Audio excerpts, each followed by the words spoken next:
Assalamualaikum warahmatullahi wabarakatuh. Salam sejahtera bagi kita semua. Shalom. Om Swastiastu. Namo Buddhaya. Salam kebajikan. Sebelum masuk ke pembahasannya, perkenalkan kami dari kelompok 2 ingin mempresentasikan diskusi kelompok kami mengenai evaluasi kebijakan pemerintah dalam mengatasi pembajakan film.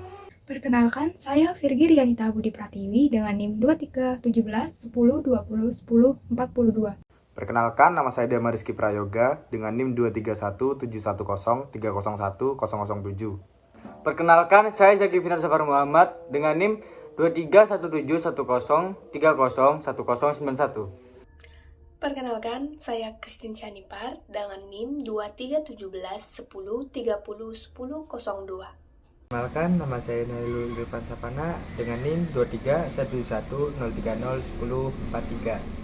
Kemajuan teknologi pada era saat ini, era 404, membawa dampak positif bagi warga dunia maya, salah satunya pada bidang perfilman. Kemudahan dalam mengakses situs streaming film di situs resmi di internet seperti Netflix, WeTV, Viu, Hotstar, dan lain-lain. Akan tetapi, selain membawa dampak positif, kemajuan teknologi di bidang perfilman juga membawa dampak negatif, yaitu pembajakan film oleh oknum tidak bertanggung jawab. Film yang sudah memiliki hak cipta seharusnya dilindungi oleh Undang-Undang Hak Cipta. Akan tetapi, sampai saat ini, kasus pembajakan film yang berhak cipta masih marak dilakukan tanpa memperdulikan hak cipta itu sendiri. Maraknya pembajakan film sangat merugikan para pelaku industri film. Mereka tidak mendapatkan pendapatan yang menjadi hak ketika sebuah film diputar. Biasanya, para pelaku pembajakan film ini melakukan aksinya untuk iseng dan ada juga yang ingin mencari keuntungan. Film-film tersebut akan diunggah di situs ilegal seperti Indox XX1, Layar Kaca 21, dan beberapa situs ilegal lainnya.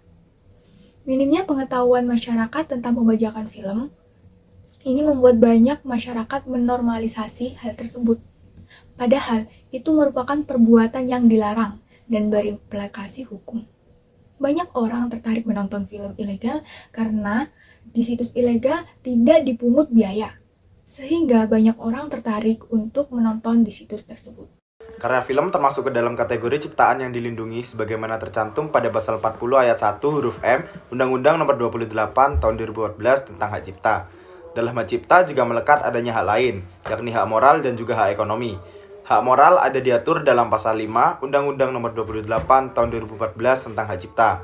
Sedangkan untuk hak ekonomi, aturannya ada pada pasal 9 Undang-Undang Nomor 28 Tahun 2014 tentang Hak Cipta, yakni yang pertama, penerbitan ciptaan, lalu yang kedua, penggandaan ciptaan dalam segala bentuknya, lalu yang ketiga, penerjemahan ciptaan, lalu yang keempat, pengadaptasian, pengaransemenan atau pentransformasian ciptaan, lalu yang kelima, pendistribusian ciptaan atau salinannya, lalu yang keenam ada petunjuk ciptaan, yang ketujuh ada pengumuman ciptaan, dan yang kedelapan ada komunikasi ciptaan, lalu yang terakhir ada penyewa ciptaan. Dampak pembajakan film bagi pencipta atau masyarakat. Dampak buruk yang dapat ditimbulkan adalah kerugian secara material maupun imaterial yang dialami oleh pencipta.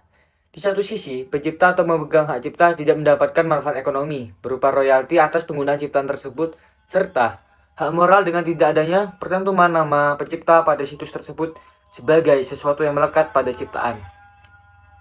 Selain merugikan pencipta, menonton film bajakan di internet juga dapat merugikan masyarakat, sebab di dalam situs ilegal itu terdapat malware yang berisi virus dan berpotensi meracuni komputer atau perangkat si pengguna. Bahayanya adalah virus yang sudah menjalar di perangkat si penonton bajakan itu bisa membuat komputer atau laptop dikendalikan oleh orang yang tidak bertanggung jawab. Nah, orang yang tidak bertanggung jawab itu bisa saja menyalakan kamera di laptop dan merekam seluruh aktivitas penonton bajakan tanpa sepengetahuannya.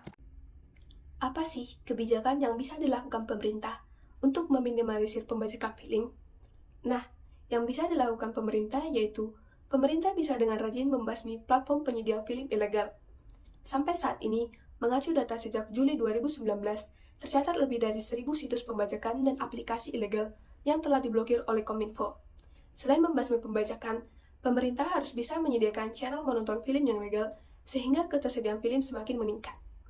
Jika ketersediaan channel untuk menonton film semakin banyak, bisa jadi angka pembajakan dalam bentuk DVD bajakan atau download di situs legal menjadi semakin berkurang, sebab bioskop lokal terbatas dalam memutar seluruh film yang rilis. Platform luar negeri yang sangat berkembang adalah streaming secara legal.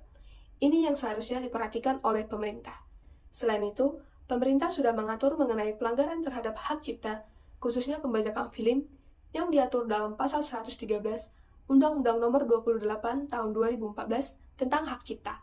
Setiap orang yang memenuhi unsur sebagaimana dimaksud pada ayat 3 yang dilakukan dalam bentuk pembajakan dipidana dengan pidana penjara paling lama 10 tahun dan atau pidana denda paling banyak 4 miliar rupiah. Sebagaimana disebutkan Pasal 113 Undang-Undang Nomor 28 Tahun 2014 tentang hak cipta, seseorang yang melakukan pembajakan film bisa dijatuhi denda cukup besar dan penjara cukup lama. Seharusnya, ketika seseorang ingin memanfaatkan hak ekonomi suatu ciptaan dengan cara apapun, harus mendapatkan persetujuan dari pencipta atau pemegang hak cipta dengan membuat perjanjian lisensi dan kemudian membayarkan sejumlah royalti sebagai bentuk kontraprestasi atas diberikannya hak ekonomi seorang pencipta. Namun, pada kenyataannya, pemilik situs tersebut tidak melakukannya. Yang dilakukan adalah menduplikasi film tersebut kemudian diwujudkan dalam bentuk digital yang biasa disebut dokumen elektronik yang kemudian diunggah ke dalam internet. Hal ini sudah jelas melanggar hak eksklusif yang dimiliki pencipta atau pemegang hak cipta atas film tersebut. Hal ini menimbulkan kerugian ekonomi dan moral, serta kesadaran hukum masyarakat tentang hak cipta yang masih rendah, sehingga upaya perlindungan dan penegakan hukum tidak berjalan dengan maksimal. Sekian presentasi dari kelompok kami, kurang lebihnya mohon maaf bila ada salah kata. Wassalamualaikum warahmatullahi wabarakatuh.